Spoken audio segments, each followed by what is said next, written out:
Este programa é uma produção independente e todo o conteúdo é de responsabilidade de seus idealizadores.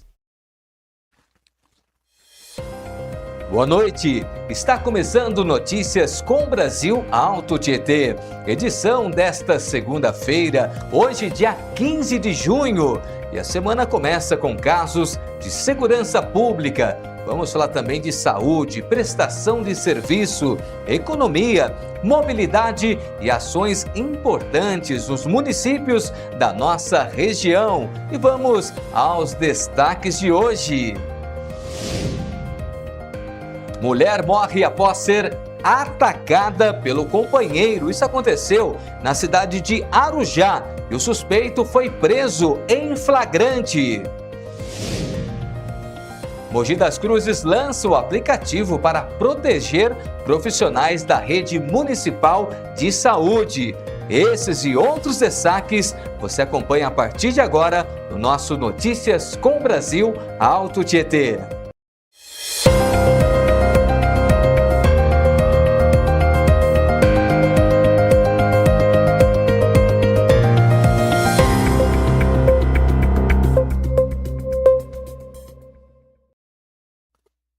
Boa noite. Uma mulher morreu após ser atacada pelo próprio companheiro. Isso aconteceu na tarde de sábado, na cidade de Arujá. O caso aconteceu por volta das 4 da tarde, na rodovia Alberto Inoto, região central da cidade.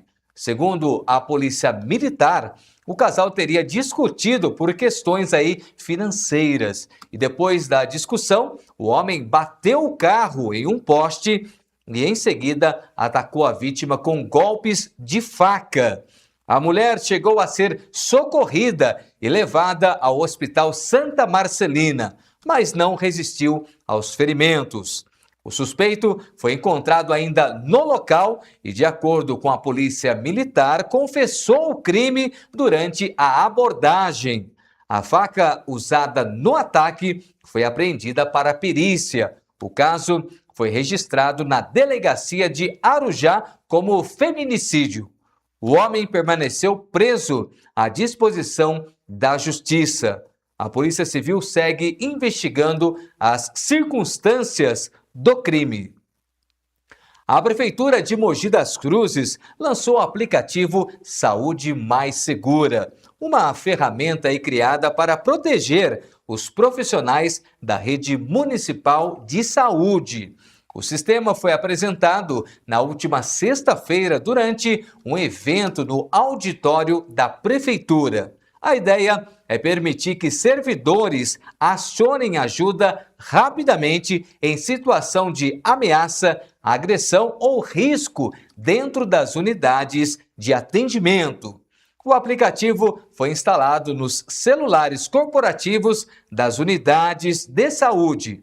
Ao apertar a opção Pedir Ajuda, o alerta é enviado diretamente ao Centro de Operações Integradas, o COI. Depois disso, a Guarda Civil Municipal pode ser acionada e deslocada até o local. Segundo a Prefeitura, mais de 2.000 profissionais da saúde devem ser beneficiados. A ferramenta passou por testes em UBSs, unidades de saúde mental, UPAs e no Hospital Municipal. E agora a gente vai para um breve intervalo e na sequência tem mais notícias e informações para você. Não saia daí porque eu volto já.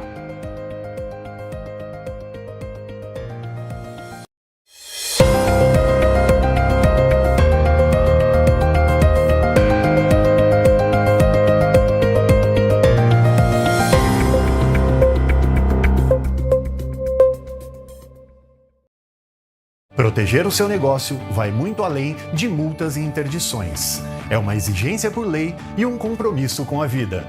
Você sabia que sem o AVCB ou CLCB válidos, as seguradoras não pagam indenizações em caso de sinistro? Não corra mais riscos. O nosso departamento de engenharia está aqui para te assessorar em todo o processo. Garanta sua tranquilidade com quem entende. Ligue para a Sincomed.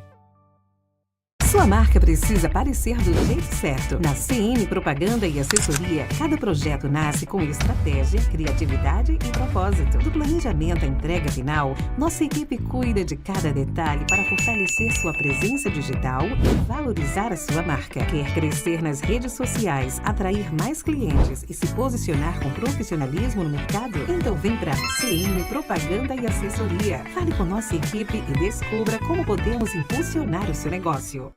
Há 10 anos, Mogi das Cruzes ganhou uma nova forma de participar da sua própria história. A TV Câmara nasceu para dar transparência às decisões públicas e participação aos cidadãos. Nesses 10 anos, ampliou o debate e levou informação de qualidade à população. Foram inúmeras sessões e audiências transmitidas, desde a primeira transmissão em 2015, sempre ao lado da população. TV Câmara Mogi das Cruzes, 10 anos escrevendo o futuro da cidade.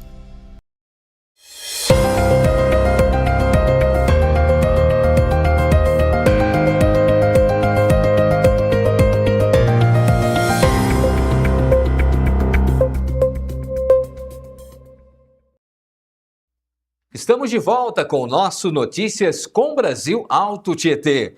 Guararema lançou o projeto Rumos da Copa, uma ação para movimentar o comércio local durante a Copa do Mundo 2026. A iniciativa reúne lojas, restaurantes, lanchonetes, óticas, escolas de idiomas e outros estabelecimentos decorados com o tema do Mundial. A população poderá acessar um guia digital com os endereços dos locais participantes e montar aí seu próprio roteiro pela cidade. Também haverá votação popular para escolher a decoração mais criativa. E o vencedor receberá aí o título simbólico de Camisa 10 da Criatividade. A campanha ainda terá sorteio de brindes e vouchers oferecidos pelos comércios participantes. Segundo a Prefeitura, o objetivo é valorizar os empreendedores locais, atrair moradores e turistas e fortalecer aí a economia durante o período da Copa. Mais do que uma feira, um movimento de fortalecimento feminino, cultura e empreendedorismo. A Feira da Ciranda reuniu dezenas de expositoras e centenas de visitantes em um evento gratuito que destacou o talento e a criatividade, além da união das mulheres do Alto Tietê. O nosso repórter Daniel Roberto acompanhou essa grande celebração e traz todos os detalhes na reportagem. Vamos acompanhar. Quando as mulheres se unem para criar, gerir e empreender, o resultado é pura potência. No último sábado, a Feira da Ciranda transformou o Alto Tietê ao oferecer um espaço totalmente gratuito com democratização de cultura e lazer. Um evento construído e executado por elas, para toda a família. Para entender o impacto da Feira da Ciranda, é preciso olhar para a origem desse projeto. Ele nasceu de uma percepção clara, a necessidade urgente de organizar as artesãs do Alto Tietê e abrir portas para a comercialização de seus produtos.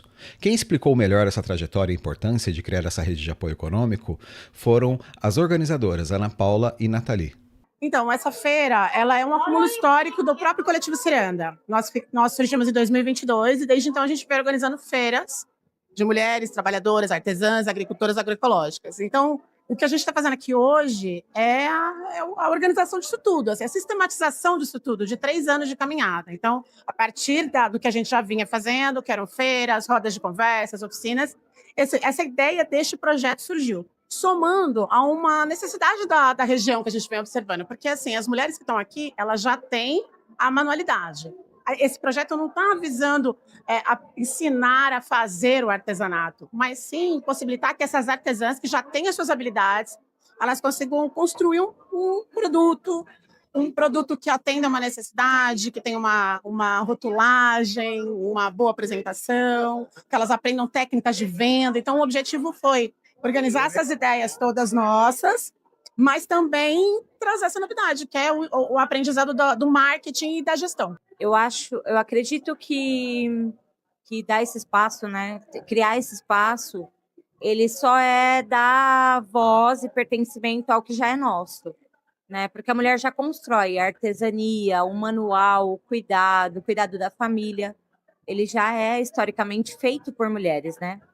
E aí, agora que a gente consegue enxergar esse lugar como lugar da gente também aplicar uma nova forma de viver, que é ter investimento, conseguir esse investimento através da cultura, de políticas públicas.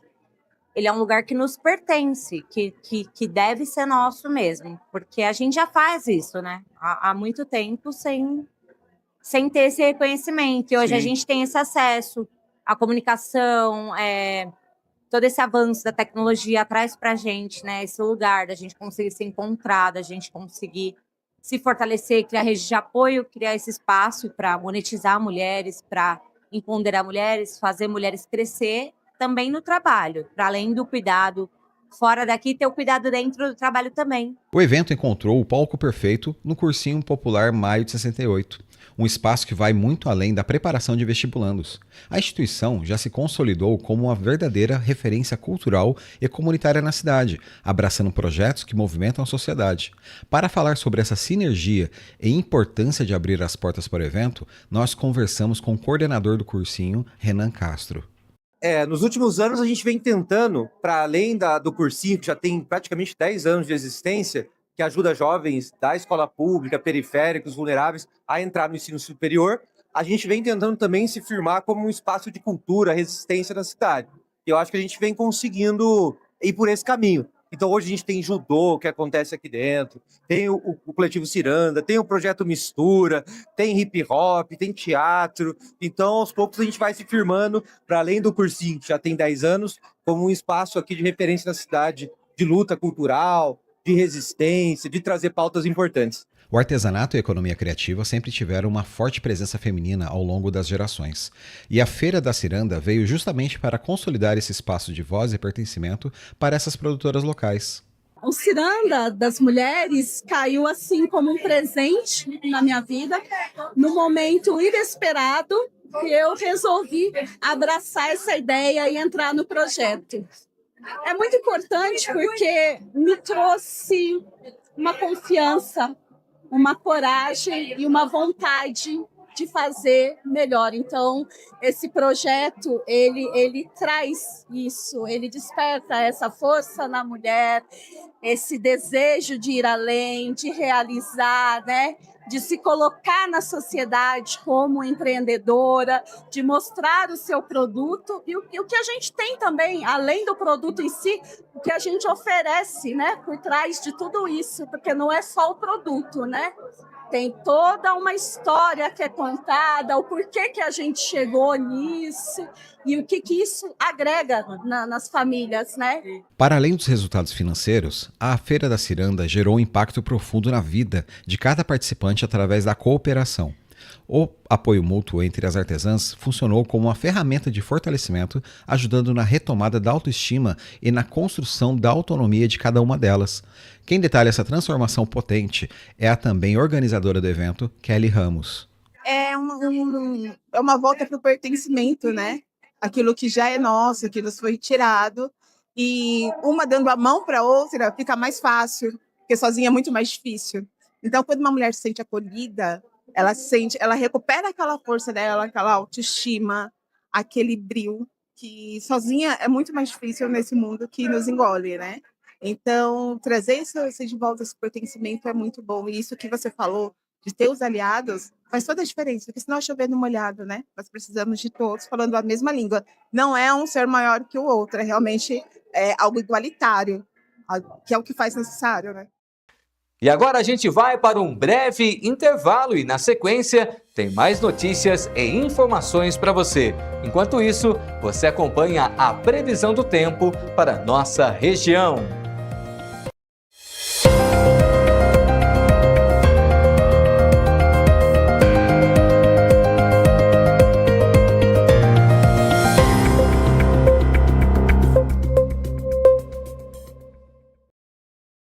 O Sincomércio do Alto Tietê é mais do que um sindicato patronal. É a casa de quem empreende, um espaço onde o empresário encontra apoio, orientação qualificada e representação forte. por meio do Sebrae Aqui, oferece orientação em gestão, vendas, finanças e marketing, sempre com foco na realidade do comércio. Apoio técnico direto, pensado para quem está na linha de frente do varejo. Sicomércio do Alto Tietê, a casa do empreendedor. O apoio que o comércio precisa para crescer. Há 10 anos, Mogi das Cruzes ganhou uma nova forma de participar da sua própria história. A TV Câmara nasceu para dar transparência às decisões públicas e participação aos cidadãos.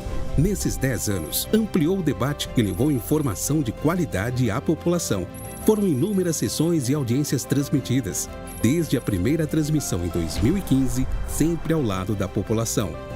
TV Câmara Mogi das Cruzes, 10 anos escrevendo o futuro da cidade.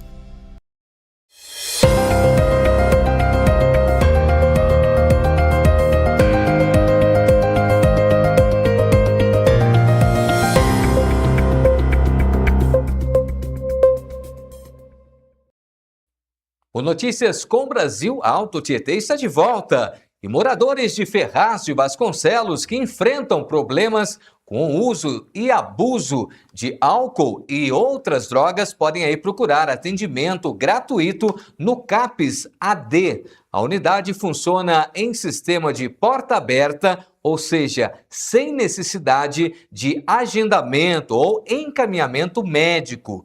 O serviço fica na Rua Carlos Gomes, número 125. No local, os pacientes recebem atendimento de uma equipe multiprofissional, com acompanhamento psicológico, terapêutico e atividade em grupo. O CAPS AD também orienta familiares que convivem com pessoas em situação de dependência química. Entre as atividades oferecidas está a oficina de horta e jardinagem, realizada nas quintas-feiras, às 9 da manhã, e na última sexta-feira de cada mês, às 10 horas. A proposta é promover acolhimento, recuperação e reinserção social. A Defesa Civil de Itaquaquecetuba iniciou a Operação Estiagem, voltada aí à prevenção de queimadas e os impactos no período mais seco do ano. A ação segue até outubro e inclui monitoramento climático, atendimento a ocorrências, orientação à população e trabalho integrado com outros setores da Prefeitura. A operação também segue diretrizes do Programa Estadual SP Sem Fogo. Na última terça-feira, equipes atuaram no combate ao incêndio em uma área de vegetação próxima a uma escola municipal entre os bairros Vila Celeste, Una e Quinta da Boa Vista. O fogo atingiu cerca de 1.500 metros quadrados e foi controlado em aproximadamente 1 hora. A Defesa Civil orienta a população a não colocar fogo em terrenos, não descartar lixo irregularmente e acionar os órgãos responsáveis ao perceber focos de incêndio. Moradores de bairros de César de Souza, do distrito de César, em Mogi das Cruzes, devem ficar atentos a uma manutenção programada do SEMAI para esta quarta-feira. O serviço será realizado das 8 da manhã às 4 da tarde e envolve a manutenção de válvulas no sistema de distribuição de água. A intervenção pode afetar o abastecimento nos bairros Conjunto Cláudia, Vila Horizonte e Vila Pauliceia. Segundo o SEMAI, imóveis sem caixa d'água podem aí sentir mais os impactos. Após a conclusão dos trabalhos, o fornecimento será retomado de forma gradual. A orientação é usar água com consciência durante o período da manutenção, priorizando atividades essenciais. Em caso de dúvidas, os moradores podem acionar o SEMAI pelo telefone 115. E agora a gente vai para mais um intervalo e na sequência vamos falar de esporte. Não saia daí porque eu volto já.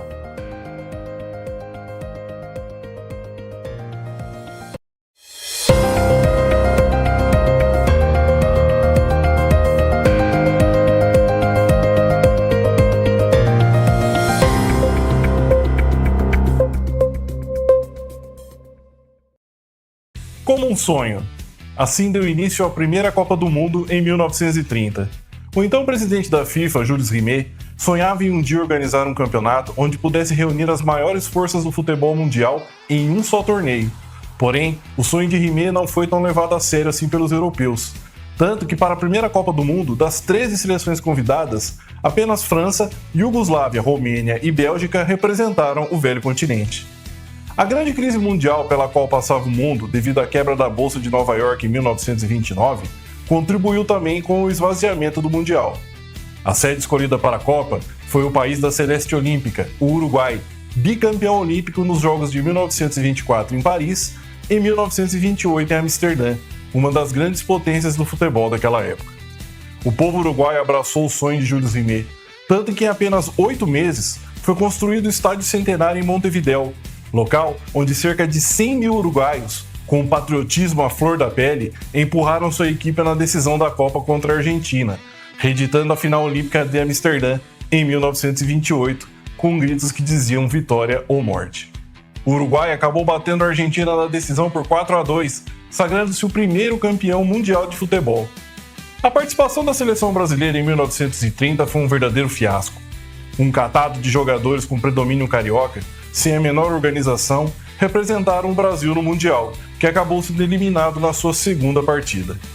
A primeira partida do Brasil em uma Copa do Mundo ocorreu no dia 14 de julho de 1930, no estádio Central Parque Pereira, em Montevidéu, contra a seleção da Iugoslávia.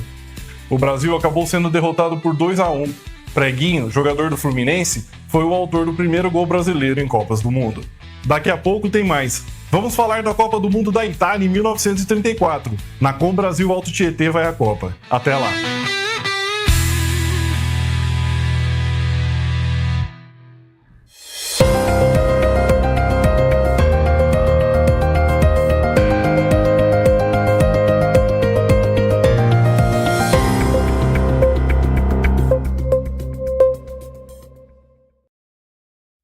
O Notícias com Brasil Alto Tietê está de volta para o nosso quarto e último bloco. E é hora da gente falar de esporte. Depois aí do empate da seleção brasileira, vamos receber aqui o nosso diretor Marcelo Menezes. Boa noite. Boa noite, Cláudio. Boa noite a todos do Notícias com Brasil. Vamos aqui falar um pouquinho sobre os jogos da Copa, né? Sobre esses jogos que movimentaram aí o nosso final de semana, sexta, sábado, domingo. E hoje, na parte da tarde, que aconteceu um jogo aí também muito interessante para a gente comentar aqui.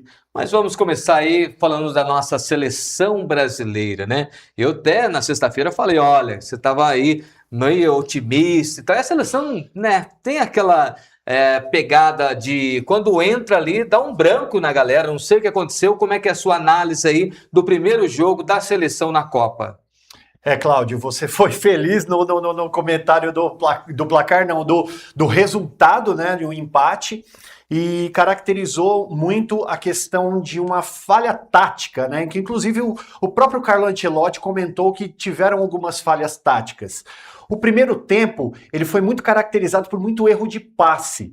Eu acho que, não sei se o nervosismo, porque a gente também sabe que são muitos jogadores que estão pela primeira vez na Copa. Então eu acho que faltou um pouco desse peso.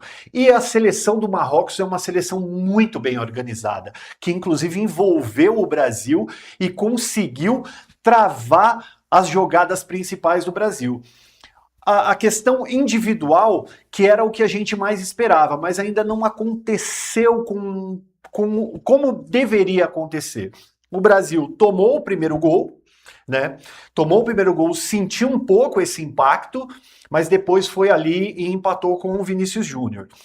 O segundo tempo, cara, foi um pouquinho, acho que o mais do mesmo, não o primeiro, só que o Brasil começou a dar uma melhorada depois de algumas modificações que o Carlo Ancelotti fez. Porém, o que muitas pessoas comentaram que eu acho que faltou a questão do camisa 9. Eu acho que na hora que ele colocou ali, que ele fez as últimas alterações por volta dos 30 minutos, 25, 30 minutos do segundo tempo, ele poderia ter arriscado em colocar o Endrick, que vem em uma toada de jogos muito bem. E ele é um cara que ele tem mais a característica do 9. né? O Brasil jogou nesse esquema do falso 9, né? Utilizando o Igor Thiago um pouco mais atrás dessa linha, né? E jogando com Vinícius Júnior na esquerda e Rafinha na direita. Depois ele tentou vir com o Matheus Cunha, que aí acabou tendo alguns lances bacana, mas não teve a eficiência para poder retomar o jogo e tentar buscar a vitória. Uma finalização, vamos dizer assim, né? Sim. E agora vamos falar dos demais times, das demais seleções aí. Como é que você está vendo essa Copa aí esse ano? Bom, Cláudio, tivemos resultados clássicos que a gente já esperava, mas alguns resultados que fogem um pouco da curva, né? A gente precisa comentar muito aí sobre a questão do jogo do Canadá e Bósnia, que realmente eu não esperava. Eu imaginava que não ia ser um jogo tão fácil, né? Ainda mais assim, se falando que a Bósnia foi um dos responsáveis por tirar a Itália da Copa do Mundo, né? Na questão da repescagem, a Bósnia tirou a Itália. Então foi um empate em 1-1. Canadá esperava sair com essa vitória, porque é a primeira vez que Canadá cedia uma Copa do Mundo. Inclusive, eu tenho que parabenizar, porque levaram uma das artistas que eu acho a maior referência do Canadá, que é a Alanis Morissette, para poder fazer essa abertura, mas Canadá ficou apenas no empate com a Bósnia, né? Já o jogo dos Estados Unidos e Paraguai foi uma coisa impressionante. Eu imaginava que qualquer um dos dois times poderiam ter ganhado, apesar de que os Estados Unidos têm jogadores de mais qualidade, né? Mas Estados Unidos ganhou de 4-1. E a gente tem que falar sobre um dos jogadores, que é o Balogun, se eu não me engano, não lembro a expressão, que fez 2 gols impressionantes. E também o Giovanni Reina, que é um jovem jogador que ele veio como promessa no Borussia Dortmund há uns anos atrás. Ele foi muito questionado, mas fez um belíssimo 4º gol, um clássico gol de Copa do Mundo. Depois tivemos Catar e Suíça, que foi um jogo assim morno, onde teve algumas coisas assim, o Catar pressionou muito a Suíça, depois a Suíça retomou esse jogo em si, mas se manteram ali no 1-1. Já no jogo Haiti e Escócia, que é o outro jogo do grupo do Brasil, a gente tem que comentar que o grupo do Brasil está se caracterizando como o mais equilibrado, porque a Escócia, por mais ser uma seleção europeia, é lógico que a Escócia não vem de grandes resultados em Copas do Mundo, né? Mas a Escócia conseguiu ganhar do Haiti de apenas 1-0. Então, o Brasil tem que ficar também muito atento para essas situações, porque uma seleção europeia como a Escócia, para um time caribenho que ali não é tão tradicional em Copa do Mundo, então a gente vê que o resultado não foi lá aquelas coisas, né? Então tá aí uma coisa que a gente tem que ficar muito de olho no grupo do Brasil, porque está muito equilibrado. Austrália e Turquia foi uma coisa assim, que a posse de bola não ganha jogo, né? A Turquia teve a maior posse de bola, atacou, chutou por muito mais vezes. Teve uma hora que a Turquia ficou, se eu não me engano, com 20 chutes a gol, né? E assim, bem poucos da Austrália. Mas a Austrália foi lá e ganhou de 2-0 da Turquia, né? Também. Aí tivemos o resultado clássico, né, da Alemanha enfrentando o Curaçao. A Alemanha, eu acho que os brasileiros tiveram até um déjà vu lá, né? Porque foi 7-1 em cima de Curaçao. Assim, uma coisa que é impressionante são os jovens da Alemanha, né? A gente está falando de Florian Wirtz, que é um craque do Liverpool. Ele não começou tão bem no Liverpool nesta temporada, mas depois brilhou. A gente tem que falar de Jamal Musiala. Jamal Musiala, para quem não lembra, ele foi um atleta que no início do ano sofreu uma lesão absurda em jogo, que ele quebrou a perna, onde a perna virou e você via aquela imagem impressionante. Ele corria o risco de não estar na Copa do Mundo. Mas é um jogador brilhante que foi lá com uma força de vontade e em 3 meses já estava treinando com bola. E é um jogador impressionante. Então, Alemanha 7-1 em cima de Curaçao. Aí vamos para os jogos do grupo F, que são os possíveis times que vão cruzar o Brasil se o Brasil passar para a segunda fase, né? Começamos aí com Holanda e Japão. Holanda e Japão foi um belíssimo jogo. Foi um jogo lá e cá, onde a Holanda explorou muito a sua força física e as jogadas de bola parada, onde o primeiro gol, inclusive, foi de Van Dijk, que é o capitão, e o capitão do time de Liverpool, que é um dos times assim mais fortes, que tem vários jogadores dentro de seleções, inclusive Florian Wirtz, que eu falei aqui agora, né? Mas o Japão conseguiu envolver também a Holanda, e aí o resultado final foi 2-2. Destaque para o meio-campista do Japão, Kamada, que fez a diferença nesse jogo. Suécia e Tunísia, que é o outro jogo deste grupo que pode cruzar com o Brasil. Também a Suécia ganhou de 5-1 da Tunísia. A Suécia que temos que destacar os 2 atacantes. A Suécia tem 2 camisas 9. Alexander Isak, do Liverpool, e Gyökeres, do Arsenal. São 2 brilhantes jogadores que fizeram a diferença neste jogo. No grupo E, tivemos Costa do Marfim e Equador. Também foi um bom jogo, apesar do resultado magro, que a Costa do Marfim ganhou de 1-0, mas Equador veio muito forte, pressionando muito a Costa do Marfim, mas alguns atletas individualmente da Costa do Marfim fizeram a diferença, aonde o gol foi do craque Amad Diallo. E hoje, Cláudio, agora à tarde, tivemos um jogo que ninguém esperava o resultado. O empate em 0-0 de Espanha e Cabo Verde. Ninguém imaginava este resultado. Cabo Verde deu uma aula de como se defender. E o goleiro do Cabo Verde é o destaque da vez. Se eu não me engano, o nome dele é Vozinha ainda. Rapaz, esse cara fechou o gol. 5 defesas, pelo menos, com chances de gol. E vemos que a Espanha não conseguiu penetrar a defesa de Cabo Verde. Esses foram os jogos assim que aconteceram neste final de semana. E aí, nessa primeira rodada, a gente já pode ver um favorito ou ainda é cedo? Bom, eu acho que é cedo para você chegar e falar de favoritismo.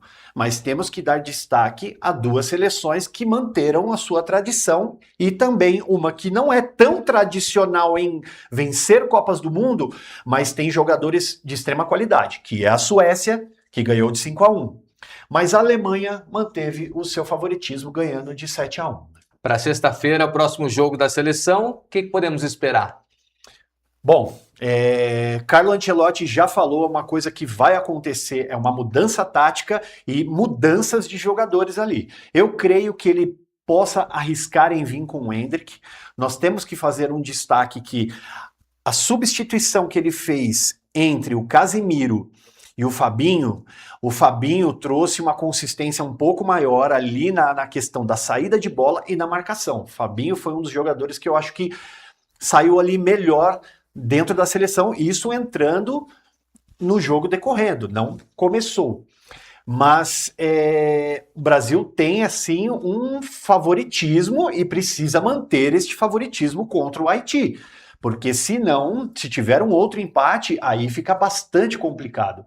Provavelmente Marrocos vai ali dar um trabalho, e eu acho que vai manter essa questão deles ganharem esse jogo. Eu creio que Marrocos vai se sair bem, e o Brasil precisa jogar bem contra o Haiti. O empate para o Marrocos cresceu bastante, né? Exatamente. O empate com o Marrocos é uma coisa que a gente, assim, sabíamos da força da seleção de Marrocos. Sabíamos, tem jogadores que fazem a diferença. Mas era um resultado que muita gente não esperava. Muita gente falava que, tá fácil e tudo mais. É o que a gente comentou aqui na sexta-feira. Não seria um jogo fácil. Eu arrisquei na vitória do Brasil. Você foi feliz arriscando no empate e deu o empate. Só que agora a seleção brasileira precisa dar o freio de arrumação. Carlo Ancelotti precisa ajustar estes erros táticos que tiveram, troca de passe, o pessoal precisa ter uma consciência melhor de passe para não errar tantos passes como foi.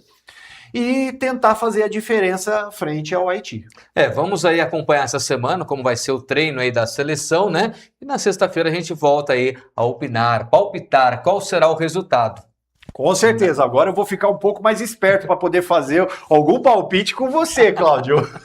Marcelo, mais uma vez, obrigado e até amanhã. Obrigado, Cláudio. Até amanhã, uma ótima noite a todos e obrigado por assistirem aqui o Notícias com o Brasil. Tchau, tchau. E essas foram as principais notícias desta segunda-feira, hoje, dia 15 de junho. Continue acompanhando o Notícias com Brasil Alto Tietê pelo nosso portal e também pelas nossas redes sociais. Boa noite, obrigado pelo seu carinho, obrigado pela sua audiência. Com Brasil Alto Tietê, informação que conecta você à nossa região. Boa noite.